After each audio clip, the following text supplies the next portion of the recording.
बिस्मिल्लाहिर्रहमानिर्रहीम। स्टूडेंट, आज जो आपके पास टॉपिक है वो हमारे पास है रैंक कोरिलेशन।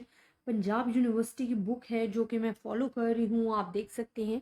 बड़ा ही इम्पॉर्टेंट टॉपिक है रैंक कोरिलेशन। इसमें derivation of Spearman coefficient of rank correlation and rank correlation, ये दो टॉपिक्स हैं आपकी बुक में। अगर आप बीएस लेवल के लिए देखना चाहो तो स्टूडेंट, इसका जो प्रूफ है, जो फार्मूला आपके सामने शो हो रहा है कोफिशिएंट ऑफ रैंक कोरिलेशन का, ये मैंने आपको बीएस लेवल के लिए जो रिग्रेशन एंड कोरिलेशन का चैप्टर है ना, वहाँ पे ये मैंने आपको करवाया हुआ और इससे रिलेटेड एग्जांपल्स भी करवाए हुए और इसका प्रूफ भी आपको अवेलेबल है।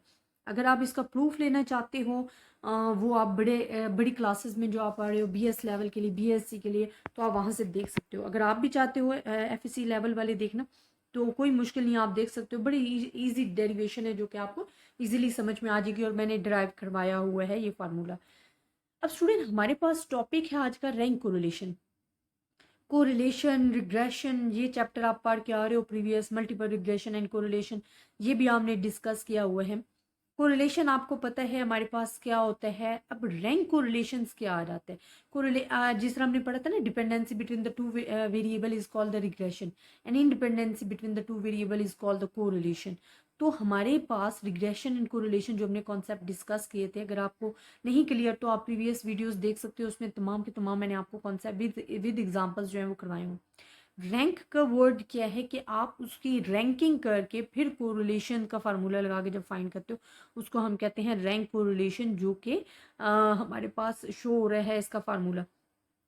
यहाँ पे इन्होंने क्या क्या है कि जो रैंक कोरिलेशन है, the correlation between the ranks of individual for the both variables x and y is called the rank correlation.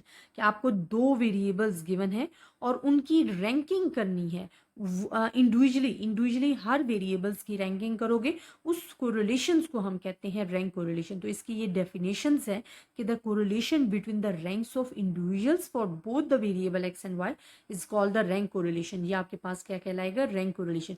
आपको जब भी आपको रिलेशन एंड रिग्रेशन पढ़ रहे थे तो आपको दो वेरिएबल्स गिवन होते हैं एक्स एंड वाई, आपने उनकी इंडिविजुअली रैंकिंग करनी है और उसको जब आप सॉल्व करोगे तो उसको हम क्या कहते हैं, रैंक कोरिलेशन कहते हैं। यही आपकी जो डेफिनेशंस है उसमें एक्सप्लेन किया गया है।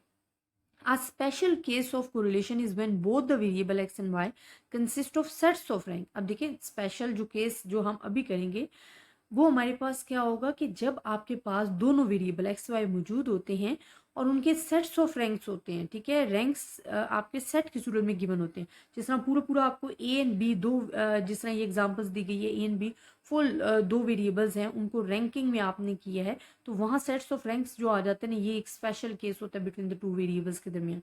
Suppose for example that two जजेस have rank the same sets of N objects according to some characteristic of interest.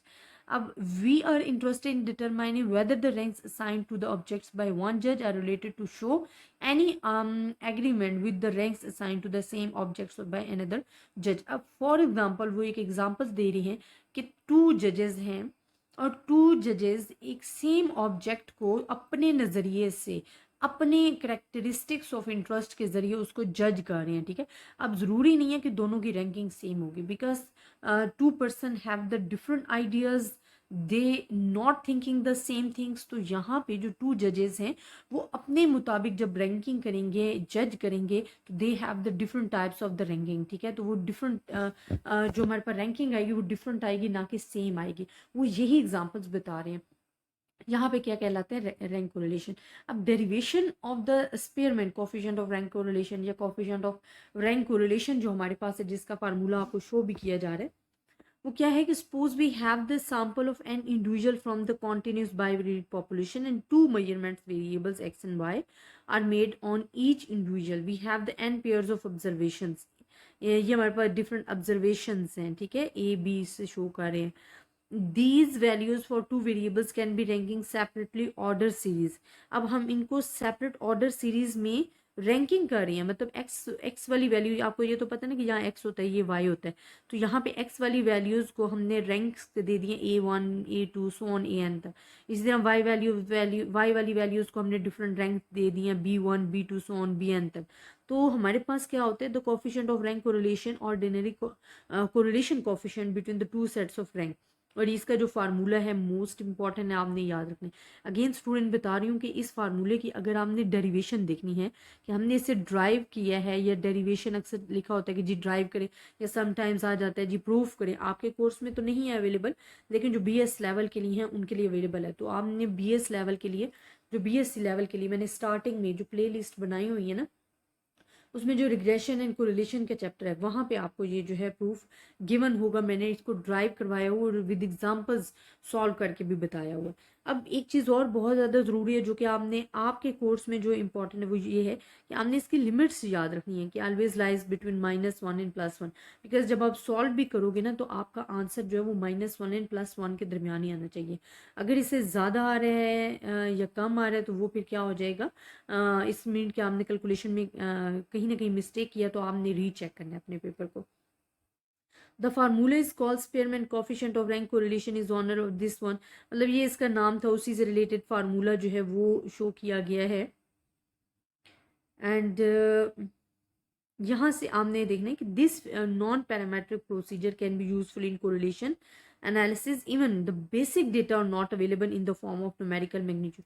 The most important thing, the basic data are not available in the form of numerical magnitude, but when the ranks can be assigned, हम अगर आपको data, we are not sure that data true और false, तो we follow the procedures of the ranks. ठीक है, तो हम क्या करते हैं रैंक्स वाला प्रोसीजर, क्योंकि हमारे पास जब डेटा, बेसिक डेटा जो है नहीं अवेलेबल न्यूमेरिकल फॉर्म्स में, तो हम डिफरेंट डेटा को रैंक्स देकर उसको सॉल्व कर सकते हैं, और ये बहुत ही अच्छा तरीका है। तो हम कहते हैं जो रैंक्स है ना, जो रैंक्स हम देते हैं वो हाई टू लो ऑर्डर में देंगे। ठीक है, ये भी आपने याद रखना है कि अगर सबसे हाईएस्ट वैल्यू है तो उसका 1 रैंक है, अगर उससे कम वाली नेक्स्ट हाईएस्ट वैल्यू है तो वो 2 है, अगर उससे कम है तो वो 3 है, सो ऑन।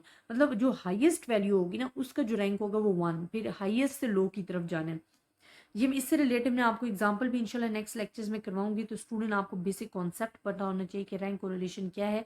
सिंपल टॉपिक है, इसमें किसी किस्म की मुश्किल नहीं है, लेकिन अगर आपको फिर भी किसी भी किस्म की कन्फ्यूजन आप मुझसे डिस्कस कर सकते हो इंशाल्लाह। इससे रिलेटेड जो हम एग्जाम्पल्स हैं वो अपने नेक्स्ट जो लेक्चर है उसमें डिस्कस करेंगे, ताकि आपको क्लियरली समझा सकूँ कि बेसिकली रैंक कोरिलेशन हमारे पास क्या होता है। तो आई होप स्टूडेंट आपको समझ में आएगा, लेकिन अगर आप फिर भी किसी भी किस्म की कन्फ्यूजन है आप मुझसे डिस्कस कर सकते हो। ज़्यादा से ज़्यादा स्टूडेंट्स के साथ शेयर कीजिएगा। दुआओं में याद रखिएगा। अल्लाह हाफिज़।